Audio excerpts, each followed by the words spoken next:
Growing up, golf was a really big part of my life. In middle school, high school, college, and then after college, played a little bit of professional golf. And that'll humble you really quickly, by the way. And during my golf career, I had a lot of different golf instructors. And one of my instructors would say, hey, tension robs power. Buck, if you want to hit a long ways, don't forget, tension robs power. In other words, here's our conventional way of thinking. Like if you want to hit a long drive, if you want all this power, if you want to hit it like the Hulk, you got to grip it like the Hulk, baby. And so we think, our minds tell us, hey, if I'm going to hit a long ways, man, I got to have this tight grip and tight arms and tight legs and tight back, and I got to get ready to hit it like the Hulk.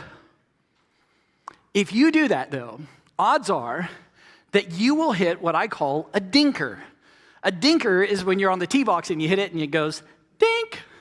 And it goes like 10 or 15 yards like you top it and you're like, what happened? Or dink, and you're like, oh my gosh.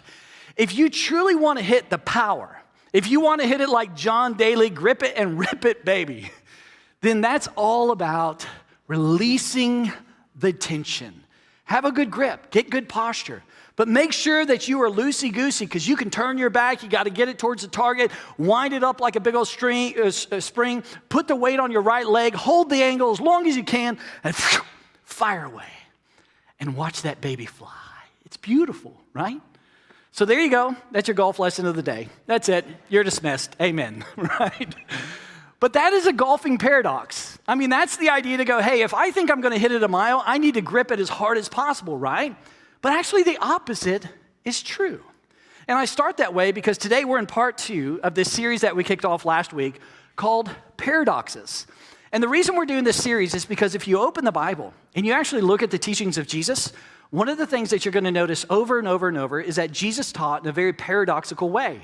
He would consistently take this very conventional way of thinking, conventional wisdom, and he would invert it. He would flip it upside down. And our brains would tell us that's not going to work. But if we're willing to trust Jesus and lean into what he invited us to do, what we discover is something far better and far more meaningful in life.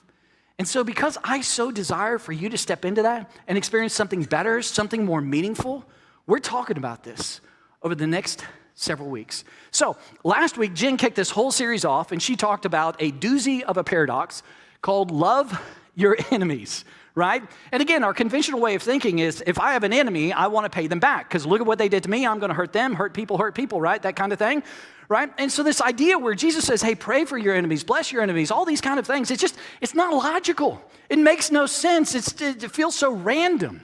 And so if you have a question, maybe you're listening or watching today or you're here and you're like, how's that even possible? How could I ever do that for someone who has so betrayed or hurt me? Then I want you to go back and listen to part 1 and what Jen had to say because she gave some really practical tools on how we could step in and trust Jesus with this paradox of loving our enemies. Now today what I want to do, I just want to continue this conversation. To do that, I want to ask you a question and I really want you to think about it. I want you to contemplate this for you personally. Do you want to be great? In your life, do you want to be great? Now, I'm not talking about status and notoriety and fame and everybody knows your name in every room you walk in. That's not what I'm talking about. I'm talking about, do you want to live a life of greatness that matters, of transcendence and worth?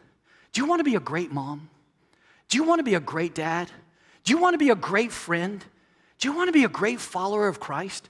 Do you want to be a great steward? Do you want to be great when life gets difficult and be poised in those moments? Do you want to be great? Is there something in you that desires that? For me, I absolutely want to be great. In fact, I think when I look at her, this is Jill, my beautiful wife right here. And this is actually, did somebody clap? Yes, thank you. Now, many of you, yeah. So this is actually a picture. Jill and I were on a vacation. I literally looked at her and I said, you look so beautiful, I got to take a picture. And went, snap. So I got this picture. But when I think about Jill, my wife, I honestly, guys, I want to be a great husband. I really do. I want to provide and I want to be there. But more than that, I want to create a place that's safe for her. I want to create a place she's discovered, that her voice matters, that she feels this worth and value and safety on the other side of her husband. I deeply desire that. I want to be a great husband. And not only when I think about Jill, but when I think about these rascals right here, all 5 of them, I want to be a great dad. I mean, these are my boys, and I want to provide and do those kind of things. But more than that, I just want to be present. I want to be consistent with my sons. I just don't want to give them sermons and wisdom and all this truth about their behavior. I mean, that's part of it, I get it. But I just want to be consistent, unconditional in my love, unconditional in their identity, to continue to speak to who they are, their value in the eyes of their Father, that I delight in my sons. I want to be a great dad. That's for me. But for you, I'd just be curious. Do you want to be great? Do you want to be great in life? Do you want to be a great follower of Christ? Do you want to be a great boyfriend or girlfriend? Do you want to be a great son? You see, I think all of us do. I think there's something in every single one of us that desires that. Because come on, think about this. I don't think there's a single dad in the room that says, hey, I just want to be a meh dad. I mean, I dream about that. That'd be awesome. I don't think there's a single friend that says, hey, I just one day, someday, I'd love to be a below average friend. That'd be awesome. That's my dream. Or I don't think there's a single mom who would say, I want my kids to say, she was fine, not terrible, not great though, just kind of there. I mean, come on, right? I think if we're just honest with this conversation, I think you would say, yeah, there is. For some, it's bigger. For others, it's smaller. But I think in every single one of us, there's this desire to be great. And honestly, I think that's a thumbprint of God. I think God put it in every single one of us, this desire to step into something transcendent, something that matters, something of a deeper meaning. And so what does that look like? How can we take a practical step and every single one of us actually begin to experience something our hearts desire? That's what I want to talk about today. And here's what's so cool, is Jesus actually spoke to this. He leaned into this whole conversation. And if I had to summarize what Jesus said in terms of greatness or kind of the intro of greatness, I think here's what Jesus said to all of us. And these are my words, but I kind of paraphrase this. I think Jesus would say, hey, let me show you the way. Hey, come follow me. Come on, kiddo. I want to show you what this looks like. And he does this time and time again. In fact, one of the clearest places he speaks about greatness is in Matthew chapter 20. It is so clear and it's so paradoxical what he has to say, and I want to show you that today. And in Matthew chapter 20, I think it's really important to understand the context because this is towards the end of Jesus' life. In fact, Jesus did 3 years of ministry. That's it. And here's a side note I want you to think about because this is why we need to lean in and listen to Jesus. In 3 years of ministry, that's Jesus, right? Arguably, no one has shaped the world more than Jesus than what he did in 3 years of ministry. You can look this up on Google, you can AI this, whatever you want to do. No one in human history has shaped the world more than Jesus in his 3 years of ministry. That's it. So if we're going to lean in and go, okay, who was great and who should we listen to? I mean, just practically speaking, Jesus would be one of those individuals. So Jesus, this is the context of Matthew 20, Jesus is at the end of his life, just a couple days, maybe a couple weeks before he's about to be crucified. So at the end of his 3 years, and he's on his way to Jerusalem. And he's with his guys, right? There's the 12 disciples and their extended family. There's, James and John and Matthew and Thaddeus and Bartholomew, all the guys, right? And they have their extended family. So some of them have their mamas, aunts, and uncles. They're all traveling with Jesus. And Jesus has this really unique moment. He has this moment of just pure vulnerability. And he's going to Jerusalem and he looks at these guys and perhaps he takes a deep breath and just kind of inverts his heart. He says, guys, here's the deal. When we get to Jerusalem, I'm going to be betrayed. I'm going to be mocked. I'm going to be crucified. And he just lays it out there, and you can just imagine the heaviness of this moment.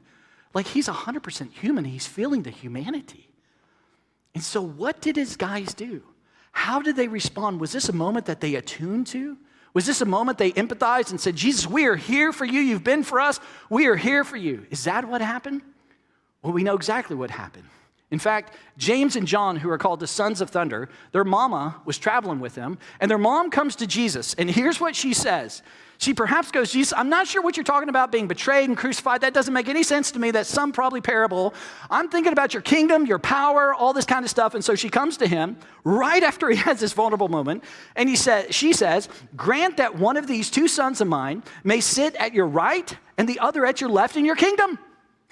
Imagine this moment. Like, hey, Jesus, I want my sons to be great, so can you grant them a corner office in heaven, with their nameplate, James and John, vice presidents of the kingdom? Man, I want them to be great in your kingdom, Jesus. Can you imagine this moment? And then, to make matters worse, Peter and the guys, they're like, no, not so fast, James and John. And then their mamas, and all the mamas, they all come out. They're all like, no, my son. And they're all contending for power and greatness. Now just pause this moment for a second. If we were observing this from a distance, can you imagine this?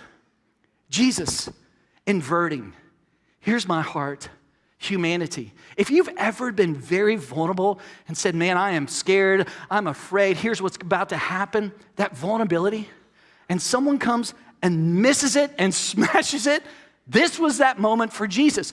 They totally missed him. And I'm telling you, I don't know about you, but if I was Jesus, my response would be, guys, what are you doing? All I'm asking is for a little bit of empathy. I have served you for 3 years. I have fed you for 3 years. I've taught you for 3 years. What are you doing? Just, would you be for me for a second? Is that what Jesus did? No. Jesus did the Jesus move. He saw something greater to be taught.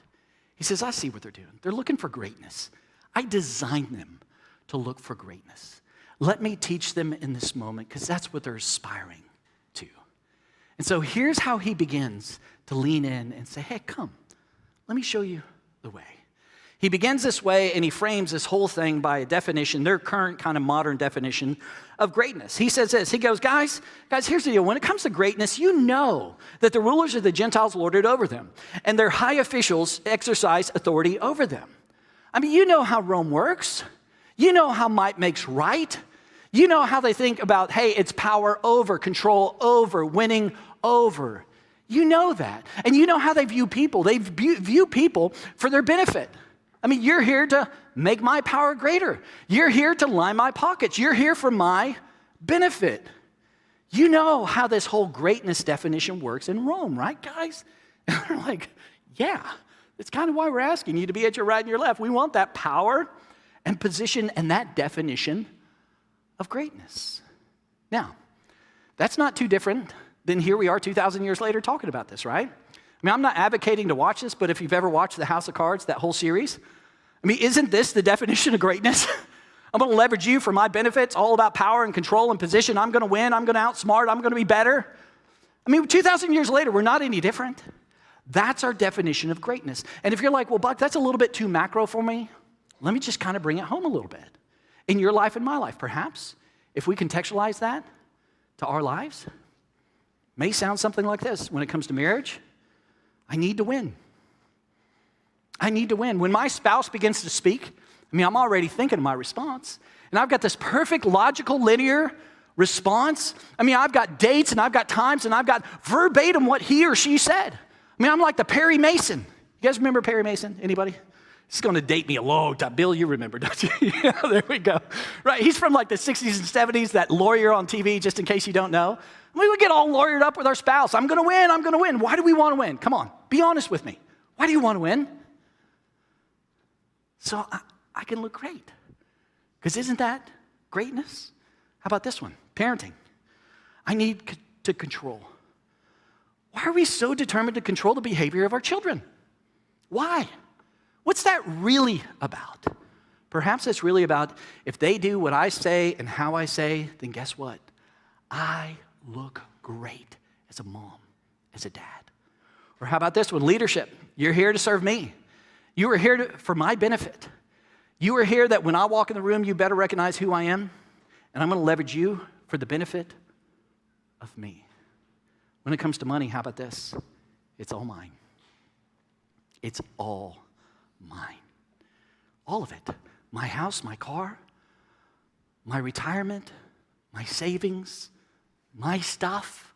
Now, guys, please hear me when it comes to money. I mean, the scriptures are very clear that God gives you and entrusted you with what you have. Part of the reason is for your enjoyment. That house, that second house, that car, that boat, whatever, that's fine. That's fine, but come on. Why is it you need to look a certain thing and drive a certain thing and live in a certain place and have a certain membership? And what's that really about? Because if I can look that way and I can have that and I can have that level of status, I am great.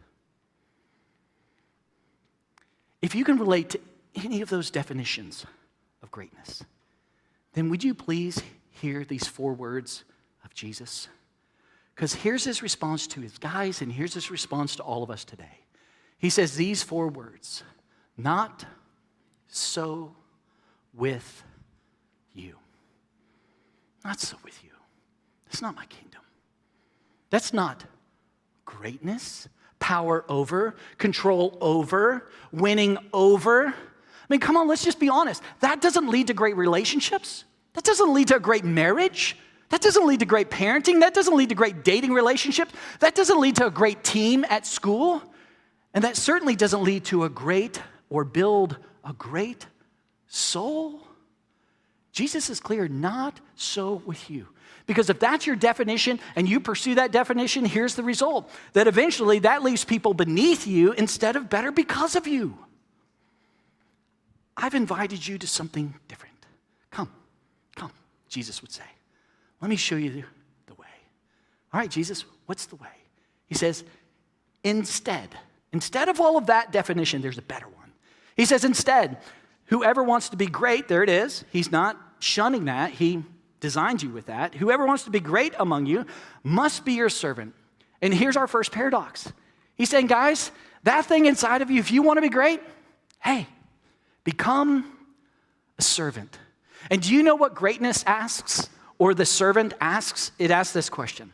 How can I use what God has entrusted to me for the good of someone else? My strength, my authority, my influence, my resources, how can I leverage that for the benefit of someone else? That's greatness. But that's not it. Jesus goes beyond this, and I love what he says here next. And if you haven't been paying attention, pay attention to this, because he moves from the external. Here's all the things you can do, right? And we're really good at that. I mean, religion is really good at that. Churches are really good. Hey, look at all the things I do. But now he says, let me talk to the heart. Let me talk to the motive. Let me talk to what's actually happening here, because these have to go hand in hand for you to step in to greatness. And he gives us a second paradox. He continues, and he says this. He says, and whoever wants to be first must be your slave. What? Yeah. If this desire inside of you, I want the place of honor, I want to be seen, I want that, then the paradox is, then you must become a slave. What's Jesus talking about? Remember the context I gave you? James and John. Hey, I want the corner office, baby. I want that position of honor. I want power. I want to be seen. In other words, I want to matter most. Jesus is saying, when that rises inside of you, when you can feel the temptation of that, don't you see what I'm doing? Don't you see what I do in this relationship? Don't you see how much? When that rises inside of you, he speaks to our ego and he speaks to our pride, which is almost impossible to see in the mirror. And he says, when you feel that, I need to matter most, he says, you must become a slave. Now, let me read this. I wrote this down in terms of what that meant to them. In their world, that meant the lowest social position, someone with no rank to claim, no status to protect, no right to demand they be served. Jesus is not advocating slavery. He's not advocating abuse and pushing people below you. Think about what he said a couple verses before. Not so with you. The Gentiles, they lord it over and push people down. Not so with you. That's not what he's advocating. Jesus, what are you getting at here? Please lead us. What he's saying is greatness is surrendering the need for the seat. That desire, look at me, that desire, place of position, place of honor, box seats, baby, me, I need to matter the most. You need to surrender the seat. And here's what Jesus is not saying. He's not saying let someone make you less, push you down. You are less than. Ambition is bad. He's not saying that. He's saying stop needing to be more. Don't you see that I'm the smartest? Don't you see that I'm the brightest? Don't you see that I'm the best? Don't you see I'm the fastest? Don't you see I'm the best looking one? Because what is that about? It's about me mattering, me and my worth. And here's what Jesus understood, and here's how the dots connect. See, you can serve someone and still secretly need to be noticed for serving them. Hey, I serve in kids. I serve with students. I'm a small group leader. Hey, I get here early and set up all the signs. I mean, don't you see all the things that I do? Don't you see how hard I serve the Lord? Don't you see me? Or how about this? You can give and still need everyone to know that you gave. You can give a large sum, or you can give a little, or you can give consistent, whatever it may be. And there are times you're like, oh, don't you know how much I give? Don't you know my generosity? Don't you see me? Or you can lead and still need the room to recognize you're the leader. Don't you know who I am? Don't you know what I've sacrificed for you? Or how about this? I actually wrote this one for me. You can apologize and still resent that you had to go first. I wrote this for me because oftentimes with Jill and I, when we get in an argument, one of the things I do, I ask myself, okay, what can I own here? What's my piece of the pie? What's my piece of the pie? And I try to figure out my piece of the pie, and then I look at Jill and I go, okay, here's my piece of the pie, I'm sorry. And then what do? I weaponize my sorry. I say, well, I said I was sorry. I'm the one who apologized first. How many times do I need to tell you I'm sorry? Why do I do that? What am I doing? Don't I matter? Don't you see me? And Jesus is speaking to the heart. This should challenge you. And when that begins to rise, he says, you want to step into greatness? It's a paradox. Surrender. Surrender. Surrender the seat, surrender the status, the image, the credit, the control, the need to win, need to be above, and need to be served. Well, what would give us a motivation to actually do that? That's how Jesus wraps this whole passage up. I love what he says. Pay attention to how he ends this. In verse 28, he says, just as the Son of Man did not come to be served, but to serve and to give his life as a ransom for many. That when Jesus came, he didn't come to be a good man. Come on. He didn't come to be a good prophet. There's several different prophets. You can go that one, that one, that one. That's not why Jesus came. He came to give his life as a ransom, a payment for your freedom. It's called the gospel. It's at the cross of Jesus Christ. What are the implications of that? He came to be a ransom to set you free from your sin. I mean, honestly, how much longer are you going to keep negotiating your sin with God? How much longer? How much longer because of what you did last night or said last night or what you did last week or last month or 10 years ago? Are you going to continue to negotiate that? And okay, God, if I do these three things, are we good now? Do you remember Jesus' words on the cross? It is finished. Past, present, and all the ones tomorrow, next month, next year, finished. You are forgiven. It's done. Quit negotiating your sin with God. Jesus already paid for it. Ransom means he sets you free to be a new creation. That you don't have to look for your identity. Are you kidding me? You have the right to be a son, a daughter of God. The old has gone, the new has come. You have a brand new identity. He paid for that for you. And it means because you are a son and daughter of God, it means that you are made with intrinsic worth and value. You're made in the image of God. You don't have to continue to go prove your value and worth externally. Come on, let me just ask you, aren't you tired of that? Aren't you exhausted of working and achieving and working and achieving? And if I can do more and more and more, somehow I'll have value. Jesus said, I've already paid for that.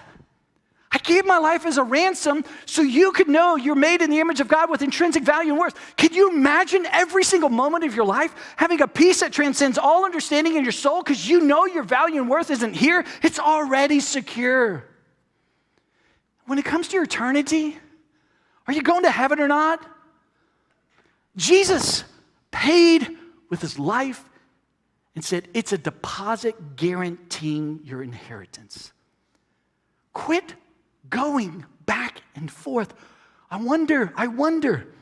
Jesus said, it is a deposit guaranteeing that you will spend eternity in heaven with your heavenly Father. I promise you that. when you trust in me. And see, you may have heard that 1,000 times, but have you ever contemplated that? Have you ever done what the scriptures say, just be still and invite God to make that true from here to here? And you know your value. You know what Jesus has done with your sin. You know your identity. You know your eternity. Can you imagine the difference that would make in your security and your life? What Jesus understood is this, is that when you begin to surrender, when you no longer need that seat to prove that we matter, we're free to surrender the seat for the good. And when you surrender that, it has huge implications. It means I no longer need to win to feel secure. I am free to serve my spouse. Which, by the way, do you know you never win an argument with your spouse? You never win. Because if you lose, you lose. And if you win, your spouse lost. And what's the point? You want to win so you can make your spouse a loser? This is not an adversarial relationship. This is a love relationship. This should be that ability. You are so secure because you surrender to Christ. He may not say it the way you want them to. But they are saying something. Can you be secure enough? You're okay. You're okay. You matter. To actually listen to what they're trying to say. To hear the heart of what their words are saying. Because then you can maybe meet them and create a safety and discover and find a solution that's actually a love solution. You see the implication? You see, when you surrender, I no longer need my kids to make me look successful. I'm free to parent for their good. This idea about behavior, I get it. The church is so overzealous about behavior. Oh my gosh, they haven't. We freak out. What about their hearts? Who's discovering the heart of your son, the heart of your daughter? That's your job as a mom and dad. You got to be secure to do that. And all these people with all their eyeballs and all their words and all their social media comments about your kids, somebody's got to be secure enough to go, I see who you are. I see your identity. I'm secure enough of me to see you. When you surrender, you no longer need the credit. I'm free to build the people around me.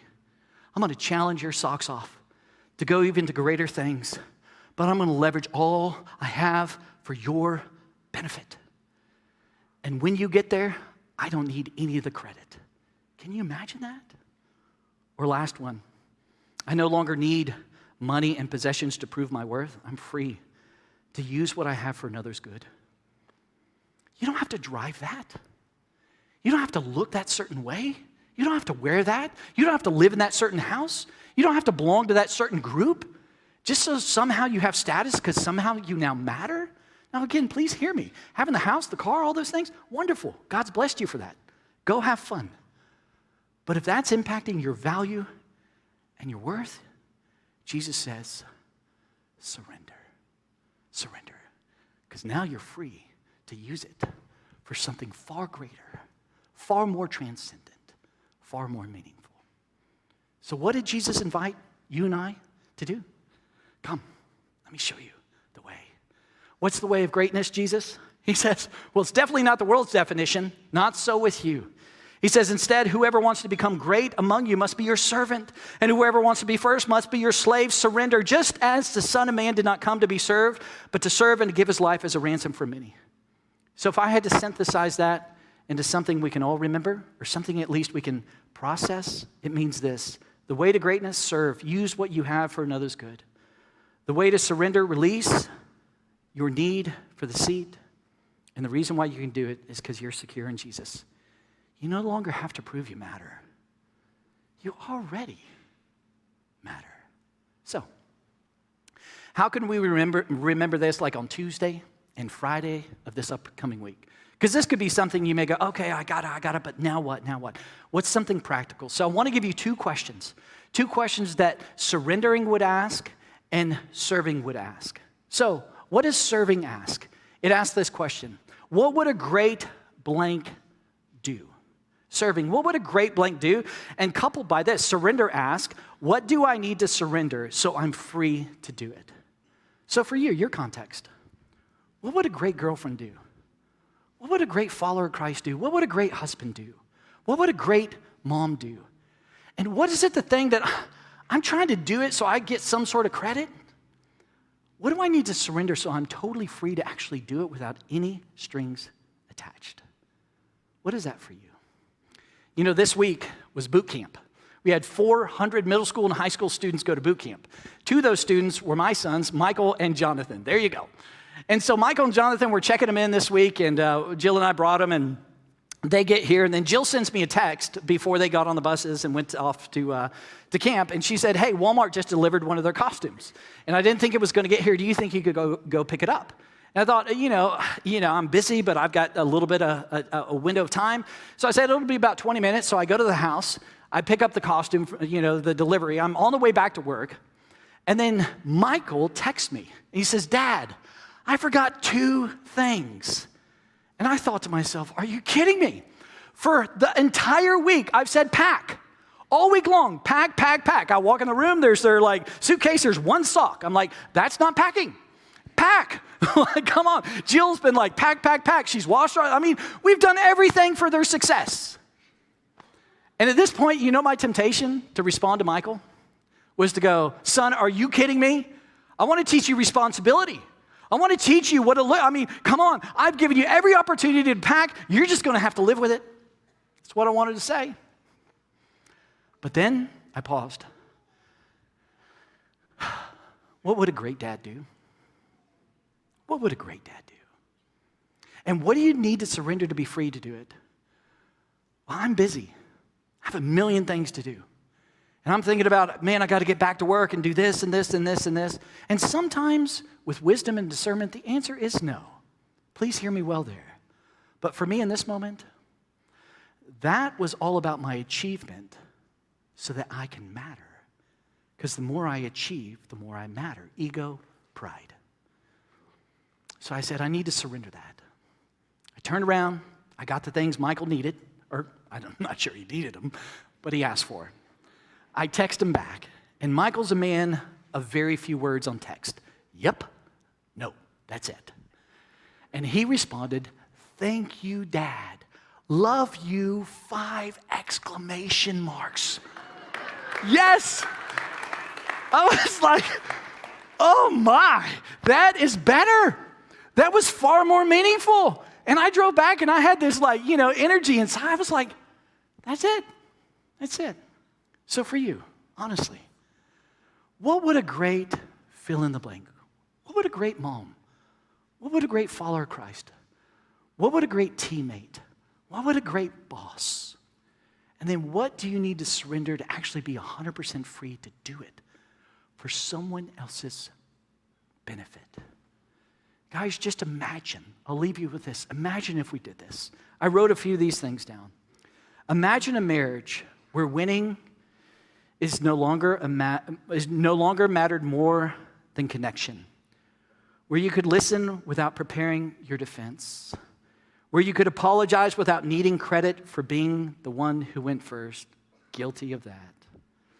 Where your spouse experienced you as safe, present, and for them. Imagine that. Imagine parents who did not need their kids to perform in order to feel successful. Imagine what that would feel like. Imagine friendships where you were not constantly calculating whether you were noticed, included, chosen, or admired. That your friends were so grateful you were there because they were confident you were there for their benefit. Imagine what could happen through our money if it was not all held with closed fist. Sure, save, be wise, provide for your family. But imagine if we were like this. I'm already secure. I already matter. That's been surrendered to Christ. Imagine the good that could happen. See, I think that's greatness. That's better. That's where meaning is going to be found. So let me ask you one more time. Do you want to be great? Honestly, do you want to be great?